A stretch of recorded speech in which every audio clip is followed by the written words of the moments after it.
கள்ளக்குறிச்சியில் கள்ளச்சாராயம் குடித்த 3 பேர் பலியாக இருப்பதாக தகவல் கிடைத்திருக்கிறது. கள்ளக்குறிச்சியில் கள்ளச்சாராயம் குடித்த 3 பேர் பலியாக இருக்கிறார்கள்.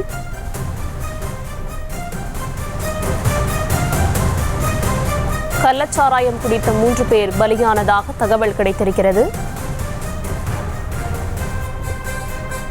கள்ளக்குறிச்சியில் கள்ளச்சாராயம் குடித்த 3 பேர் பலியானதாக தகவல் கிடைத்திருக்கிறது. கருணாபுரம் பகுதியில் கள்ளச்சாராயம் குடித்த 3 பேர் பலியானதாக தகவல் கிடைத்திருக்கிறது. பிரவீன், சுரேஷ், சேகர் ஆகிய 3 பேர் பலியானதாக தகவல் கிடைத்திருக்கிறது.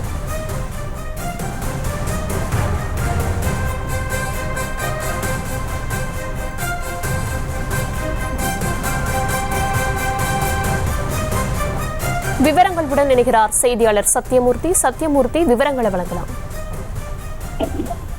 வணக்கம் தசனி. அதாவது கள்ளக்குறிச்சி நகராட்சிக்கு உட்பட்ட கருணாபுரம் என்ற பகுதி இருக்கிறது. இந்த பகுதியில தொடர்ந்து கள்ளச்சாராயம் அதிக அளவு விற்பனை செய்யப்படுவதாக கூறப்படுகிறது. அதே போல இந்த பகுதியில விற்ற அந்த கள்ளச்சாராயத்தை நேற்று இந்த கருணாபுரம் பகுதியை சேர்ந்த வாங்கி அருந்தியதாக கூறப்படுகிறது. இதனால் வாந்தி மயக்கம் ஏற்பட்டு உடல்நலம் பாதிக்கப்பட்ட நிலையில ஒரு 5க்கும் மேற்பட்ட நபர்கள் தனியார் மருத்துவமனையில இருந்தார்கள். இந்த நிலையில தனியார் மருத்துவமனையில அனுமதிக்கப்பட்ட ஒரு 4 பேர் தற்போது கள்ளச்சாராயம் அருந்தி உடல்நலம் பாதிக்கப்பட்டு தற்போது இறந்திருக்கிறார்கள். மேலும் சிலர் உயிருக்கு ஆபத்தான நிலையில கள்ளக்குறிச்சி அரசு மருத்துவக் கல்லூரி மருத்துவமனையில தொடர்ந்து அனுமதிக்கப்பட்டு சிகிச்சை பெற்று வருகிறார்கள். அதாவது கள்ளச்சாராயம் அருந்தி தற்போது உயிரிழந்திருக்கக்கூடிய 4 பேர் உயிரிழந்திருக்கக்கூடிய இந்த சம்பவமானது இந்த கருணாபுரம் பகுதியில தற்போது பெரும் பரபரப்பை ஏற்படுத்தி இருக்கிறது.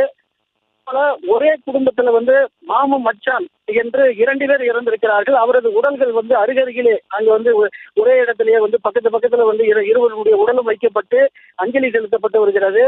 இந்த சம்பவம் இந்த பகுதியில ஒரு பெரிய பரபரப்பை ஏற்படுத்தி இருக்கிறது. இது குறித்து கள்ளச்சாராயத்தை அறவே ஒழிக்க வேண்டும், கள்ளச்சாராயத்தை அரசு உடனடியாக தடுத்து நிறுத்த வேண்டும். இது போன்ற சம்பவம் இந்த பகுதியில் வேறு எங்கும் ஏற்படக்கூடாது என்று பாதிக்கப்பட்ட குடும்பத்தினர் கோரிக்கை வைத்திருப்பது குறிப்பிடத்தக்கது. சத்யமூர்த்தி, இந்த கள்ளச்சாராயம் காய்ச்சியது யார்? அவர்கள் மீது என்னென்ன நடவடிக்கை எடுக்கப்பட்டிருக்கிறது? அது தொடர்பான விவரங்கள். அதாவது கள்ளச்சாராயம் தொடர்ந்து இந்த பகுதியில யார் விற்கப்பட்டு வருகிறார்கள், அவர்கள் எந்த அளவுக்கு விற்கிறார்கள் என்பது பற்றி எல்லாம் காவல்துறைக்கு தெரிந்திருந்தாலும் கூட அவ்வப்போது கைது நடவடிக்கை எடுக்கப்பட்டாலும் தொடர்ந்து அவர்கள் சாராயம் விற்றுதான் வருகிறார்கள்.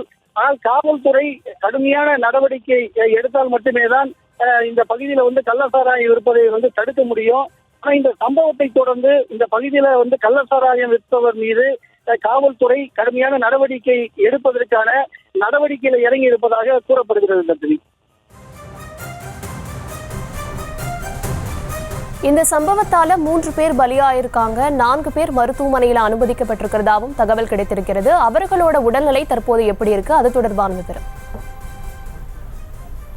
அதாவது கள்ளச்சாராயம் குடித்து தற்போது 4 பேர் இறந்திருக்கிறார்கள். 3 பேர் அல்ல, 4 பேர் இறந்திருக்கிறார்கள். மேலும் 2-3 பேர் மருத்துவமனையில் அனுமதிக்கப்பட்டிருக்கிறார்கள். அவர்களது உடல்நிலை தற்போது சீரான நிலையில் இருப்பதாக கூறப்படுகிறது. அதாவது கள்ளக்குறிச்சி அருகே இருக்கக்கூடிய அந்த அரசு மருத்துவக் கல்லூரி மருத்துவமனையில தற்போது ஒரு 3-4 பேர் அனுமதிக்கப்பட்டு அங்கே அவர்கள் சிகிச்சை அளிக்கப்பட்டு வருகிறது.